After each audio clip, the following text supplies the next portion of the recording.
بہت اچھا مشترکہ نظام زندگی بہت اچھا تھا جب ایک دوسرے کے حقوق کا پتہ تھا. اب حقوق کا نہیں پتہ، لہذا ادھر سے آگ ادھر سے آگ ادھر سے آگ ادھر سے آگ. میں سر درد کا مریض ہوں، تھوڑی تھکاوٹ شروع ہو جاتا، فاقہ شروع ہو جاتا، تو میں روزے رکھنے کے لیے مری چلا جاتا ہوں کہ بھئی چلو کوئی ٹھنڈک، روزے کا لمبا ہونا اور ٹھنڈک شاید اس کو کچھ وہ بیلنس کر دیتا ہے، تو میں کچھ 3-4 روزے پھر بھی چھوٹ جاتے ہیں لیکن اکثر پورے ہو جاتے ہیں. تو بھربن میں وہاں ایک جگہ میں ٹھہرتا ہوں، تو عصر کے بعد میں تھوڑا بیان کرتا ہوں معاشرت پر. تو پہلی دفعہ جب میں وہاں ٹھہرا تو 8ویں دن امام مسجد کی بیوی آئی ہمارے پاس، میری بیگم کے پاس، کہ جی بیگم صاحب میں نے آپ کا اور مولانا کا شکریہ ادا کرنا ہے کہ آج میری زندگی کا پہلا ہفتہ ہے میرے خامند نے مجھے مارا نہیں. پہلا ہفتہ امام مسجد، امام مصلی پہ کھڑے ہونے والے، کہا پہلا زندگی کا ہفتہ ہے میرے خامند نے مجھے مارا نہیں، ورنہ میری ہر دوسرے دن پٹائی ہوتی تھی. اور 10ویں دن امام صاحب خود آ گئے، کہا مولانا صاحب ہمیں پتہ ہی نہیں تھا زندگی کیسے گزار، ہمارے جو ماحول میں تھا ہم وہی کر رہے تھے. کہ میرے بہنوئی نے میری بہن کی ایک دفعہ ٹانگ توڑی، ایک دفعہ بازو توڑا، اور عالم دین ہے، عالم دین ہے. ہمیں کسی نے یہ بتایا نہیں تھا، ہم نے زندگی میں پہلی دفعہ یہ باتیں آپ کے منہ سے سنی کہ زندگی کیسے گزار. تو فرحان کی زندگی فتوے سے نہیں چلے گی کہ میں مفتی نعیم کا بیٹا ہوں، یہ تو حسن اخلاق سے چلے گی، میٹھے بول سے چلے گی. میرے نبی حضرت عائشہ کو لقمے بنا کے کھلاتے تھے، کوئی اظہار عشق تھا، اللہ کی قسم اظہار تعلیم تھا، تعلیم تھی. سکھایا کہ زندگی گزارنی کیسے. ان کو آٹا گوندھ کے دیتے تھے، چونکہ ابھی شروع میں ان کو آٹا گوندنا نہیں آتا تھا، تو آٹا گوندھ کے دیتے تھے. اور عرب بڑی بڑی بوٹیاں پکاتے تھے، تو حضرت عائشہ بوٹی اٹھا کے ایسے نوچتی اور پھر رکھ دیتی. تو اللہ کے نبی بوٹی اٹھا کر جہاں سے حضرت عائشہ نے نوچا ہوتا تھا وہاں سے نوچ نوچ کے دکھا کے کھاتے تھے. میرے رب کی قسم اظہار یہ ہمیں تعلیم دی ہے کہ زندگی کیسے گزاریں. پھر بڑے بڑے پیالے ہوتے تھے پانی پینے کے، چھوٹے گلاس نہیں. چھوٹا گلاس تو بخل کی نشانی، اب تو اور چھوٹے ہو گئے کہ کپ کو گلاس بنا دیا. میرے بچپن میں مجھے یاد ہے اتنا بڑا گلاس ہوتا تھا، اور ڈیرے میں جتنے مہمان ہوتے تھے، کچی سڑکیں ہوتی تھی، مہمان کوئی ہمارے رشتہ دار یا دوست نہیں، راہگیر مسافر ہوتے تھے، ہر مہمان کو دودھ پلایا جاتا تھا رات کو. چونکہ جانور زیادہ ہوتے تھے تو ہمارا اکرام زیادہ سے زیادہ یہی ہوتا تھا، تو ہم سارے مہمانوں کو دودھ پلاتے تھے. تو ایک مہمان آیا ہمارے دادے کا زمانے کا، چاچا لال. اب گلاس چھوٹے ہو چکے ہیں، تو وہ جب نوکر نے دودھ پیش کرنے کے لیے نا آگے بڑھا تو اس نے گلاس دے کر کہنے لگا پتر میں نہیں پیندا. سمجھ رہے ہو پنجابی سمجھ رہے ہو نا؟ پتر میں نہیں پیندا. اس نے کہا چاچا کیوں نہیں پینا ہے؟ کہ دو تو ود پیواں تے بے غیرت بنا تے دو نال میرا گزارا کوئی نہیں، لے جا.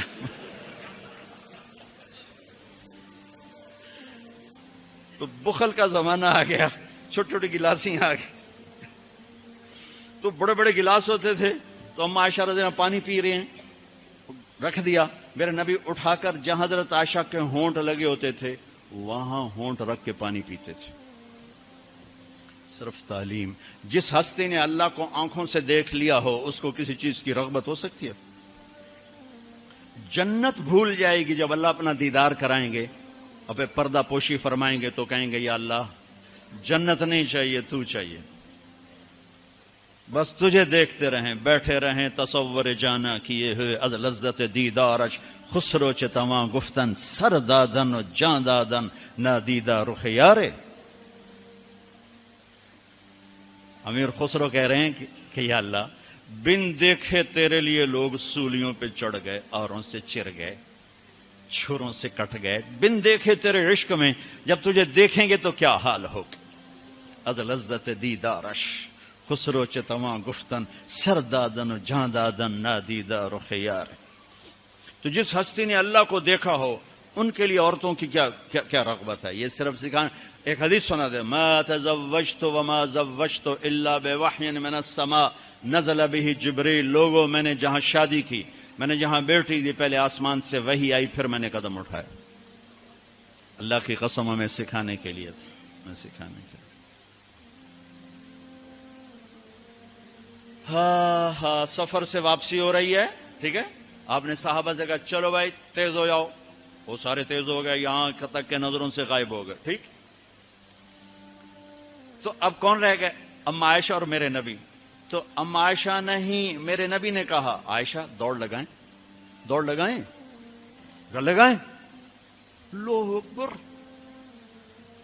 مفتی نعیم کا اتنا بڑا پیٹ، یہ دوڑ لگائے گا بیگم کے ساتھ؟ اور مولا منظور مینگل کا اس سے بھی بڑا ہو گیا، یہ لگائیں گے؟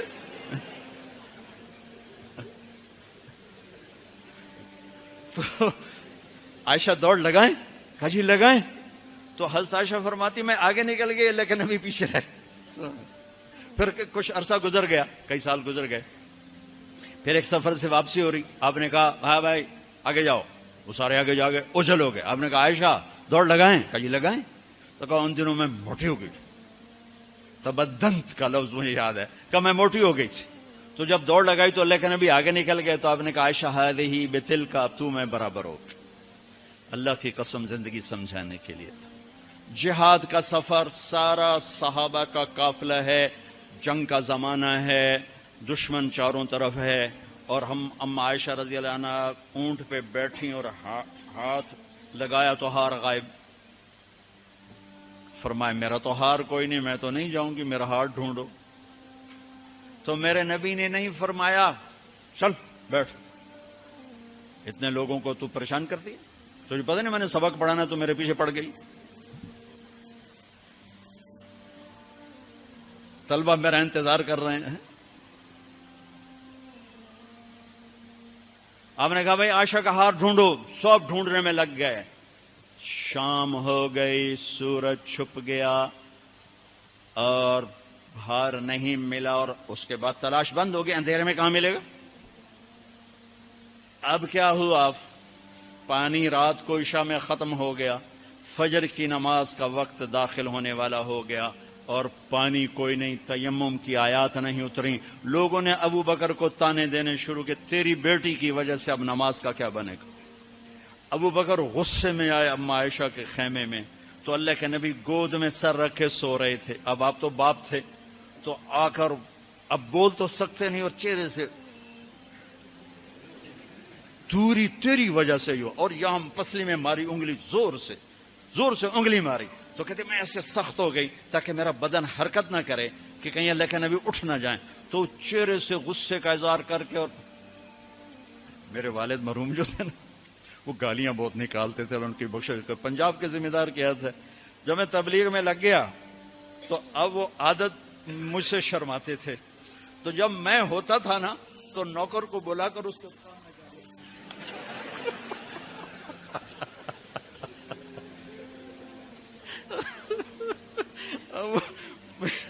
جوانی کی عادت بڑھاپے میں تو جا نہیں سکتی تھی، تو پھر وہ آہستہ آہستہ گالیاں نکال اپنا کوٹا پورا کر لیتے تھے۔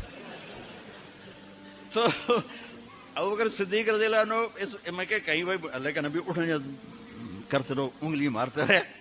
تو اللہ نے آیات تیمم اتار دی، اس موقع پر تیمم کی آیات پہلی دفعہ 8000 سال میں یہ ہونے لگا ہے۔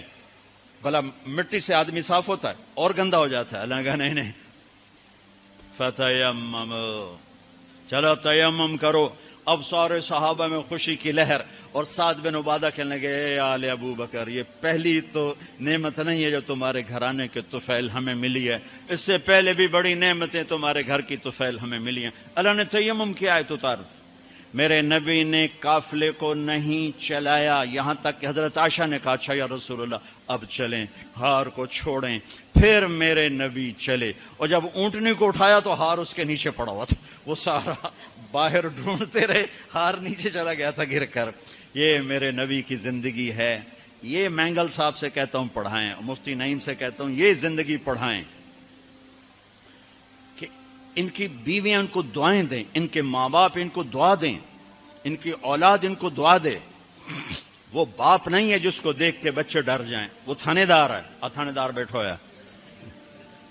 وہ استاد نہیں جس کو دیکھ کے شاگرد ڈر جائے، وہ تھانے دار ہے۔ وہ خامد نہیں ہے جس کو دیکھ کے بیوی سہم جائے وہ تھانے دار ہے، خامد وہ ہے جس کو دیکھ کے بیوی خوش ہو، باپ وہ ہے جس کو دیکھ کے اولاد خوش ہو، استاد وہ ہے جس کو دیکھ کے شاگرد خوش ہو۔ اپنے مصنوعی روب جمانا کہ استاد کی ہیبت ہونی چاہیے، ارے ہیبت، محبت ہونی چاہیے، محبت سے علم منتقل ہوتا ہے، ہیبت سے نہیں ہوتا، محبت سے جا کر فریکوینسی ملتی ہے، کال ملتی ہے اور پھر جذبات منتقل ہوتے ہیں۔ تم ہیبت بٹھانے کے چکر میں